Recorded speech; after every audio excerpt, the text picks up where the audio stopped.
Hi, Remy. Let's take a look at your latest set of essays. Here's what you wrote. Travel. Let's say nowadays both domestic travel and overseas travel are prevalent among citizens. Despite the positive influence traveling brings, there are also many negative aspects. Okay, fine. On the one hand, it is obvious that by traveling around, travelers can not only broaden their horizons, but also relieve stress and anxiety. First, when someone travels to an unfamiliar region, mm, especially foreign ones, get rid of that person will learn to embrace cultural diversity. For instance, while pork is widely accepted among Western society, Islamic countries believe it is a symbol of untidiness and is thus forbidden. Okay. So explain to me how this example supports this idea of cultural diversity. All you've really shown us is that two different societies have two different opinions about this. Anyway, I think there's another sentence that is connected to this. Let's see what you wrote. Pleasant experience can be made only if the tourist learns to respect local culture. All right. So, yeah, I was right that this is attached to that previous sentence and the previous idea, but I still don't really see how you've connected that this broadens horizons. Do you know what I mean? So whose horizons are being broadened here? So I'm really confused. Also, some of the language here is awkward. So pleasant experiences can be had only if the tourist learns to respect local culture. So again, I mean, fine, we fixed the grammar, but I'm still not sure how any of this connects to broadening, ideas and embracing cultural diversity. Okay, so maybe you could have used a different example. Maybe let's see. For example, when one travels to I don't know, to use your example about Islamic countries. For example, when one travels to Islamic countries, they find that different spices are used, different grains are used, and people in trying their cuisine also learn about the culture and traditions behind some of these foods. And this leads to a new respect of that culture. So that would make a little more sense to me. Okay? All right, let's see. Secondly, sightseeing helps people jump out of their regular life, forgetting the mundane tasks and working pressure temporarily. By keeping distances from their original life, better introspection can be made. In addition, natural scenes alleviate anxiety. Uh, I want to say four, you alleviate anxiety. How about this? Not even either one.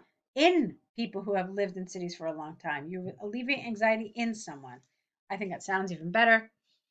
Um, okay. So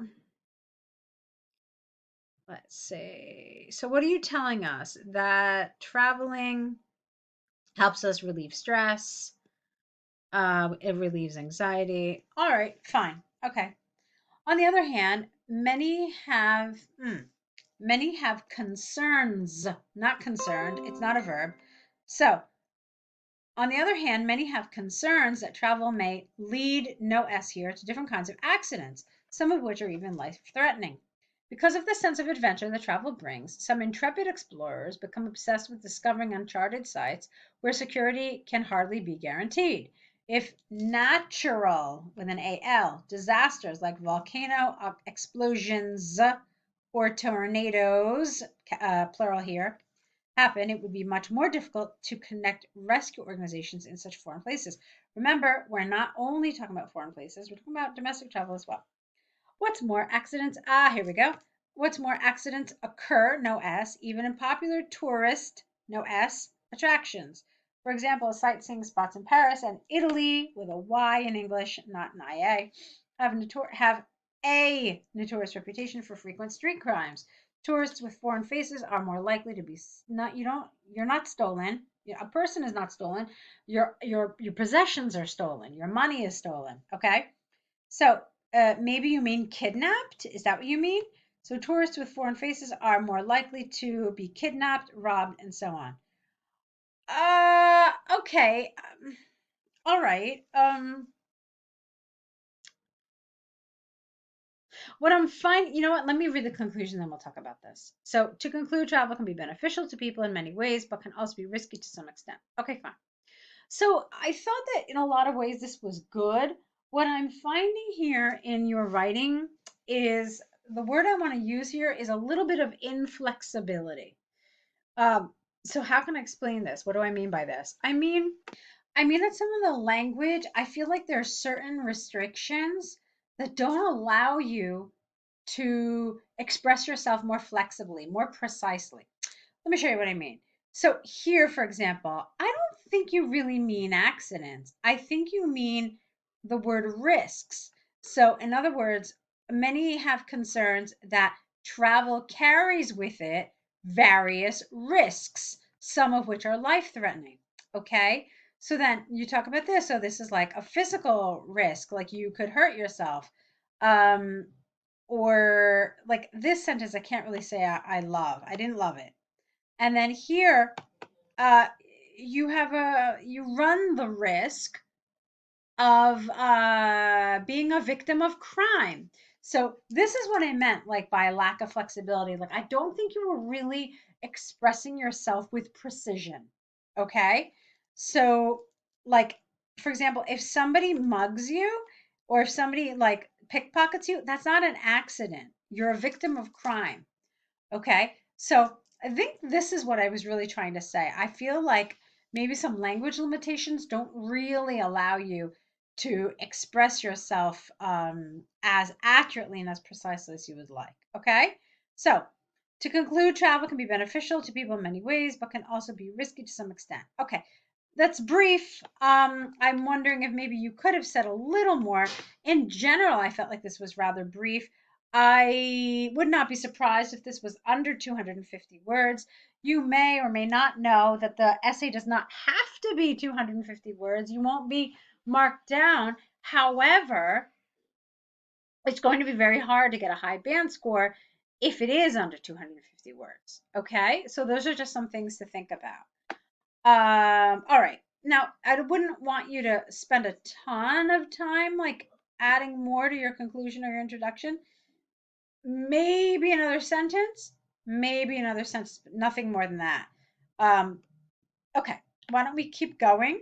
I want to look at your, okay, this is the one about, oh, it's not criticizing, it's correcting. So I'm not trying to criticize. I'm simply trying to give you suggestions and advice on what you could do to make this get the score you're probably looking for. All right, so let's see what you wrote. The bar chart illustrates the global popularity of six film genres voted by young citizens. Fine. Overall, comedy was the most not welcome. That's the wrong word. Comedy was the most popular genre by both genders, while animation received the lowest preference in general. That's not entirely accurate. The votes for romantic from females were largely more than that from males. This is awkward here. We're largely more than. And quite frankly, I don't think I would have included this in the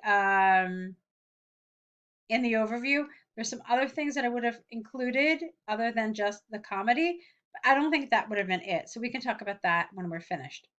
It is obvious that comedy and action are the only two types of films that were preferred for more than 200 young adults, which were almost two full. All right, careful with the language here.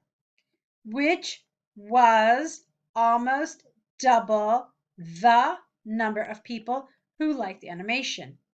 The figure of the three remaining genres were similar, which were all about 140 votes. Among them, votes for horror were slightly less than drama and romantic. I don't really like the way you're organizing this. I appreciate what you're doing with the 200, but this isn't meaningful when you're talking about the totals. They don't want you to talk about totals. They're very interested in male numbers, female numbers.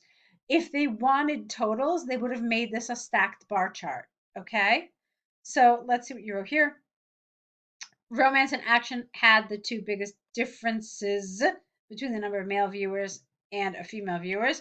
137 males, no audience, males preferred watching action movies while only 82 females are interested. On the contrary, not on the contrary, it's a wrong expression. Everyone uses this incorrectly. It should be in contrast. The figure of female audiences that enjoyed romance was dramatically larger than that of males. Okay, well, what is it? Tell me, because that's a huge difference. Drama also attracted more women than men, but the difference was relatively small compared to the two mentioned earlier. Popularity among two groups of voters have been very, that's awkward. The popularity among both genders was close. All right, this is awkward language. All right, I'm really super curious about your word count here. I've got to do it, so just give me a minute while I come up with that number. I have to do some, uh, you know, magic stuff here. Hold on. All right, so the good news for you and the bad news for me is that I was totally off on my counting. You were well over the minimums for both task one and task two. I think it was like 279 words for task two, and it was something similar for task one. I mean, one something. But you were fine for both, so you can just ignore my comments. Maybe it was just the programming you're using to write. All right, so what I wanted to do was I wanted to show you the image because for some reason it didn't show up in your email and talk about what you could have potentially discussed here. First of all, there are a lot of different ways to do this. I've seen a couple ways that I find really successful. So the most obvious way to do this is okay, first of all, you start off with an introduction, then you have an overview. All right, those are givens that we know that's going to happen. Then, when you get to your detailed paragraphs, there's a couple of different ways to do this. One way is to have a paragraph just about men, and then you have a paragraph just about women. When you have the paragraph about women, you will then make connections back to the figures you talked about for the men. That's one way to do it. Another way to do it is a little different. And here you're basically talking about the highs. So, in other words, you would have a paragraph talking about comedy.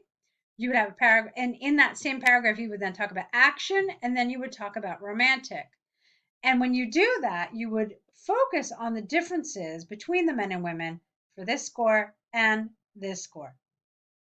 Then you would have a separate paragraph going over drama, horror, and animation, where you can see that the figures are much closer, but they were just kind of like in the middle in terms of popularity. Okay, so that's how I would do this. And in fact, I actually like this way. I think it creates some more meaningful connections and comparisons. And so that's how I would suggest doing this. Okay. All right. So thanks for sending this in. Keep at it, keep working, and I'll be waiting for your next set. Good luck.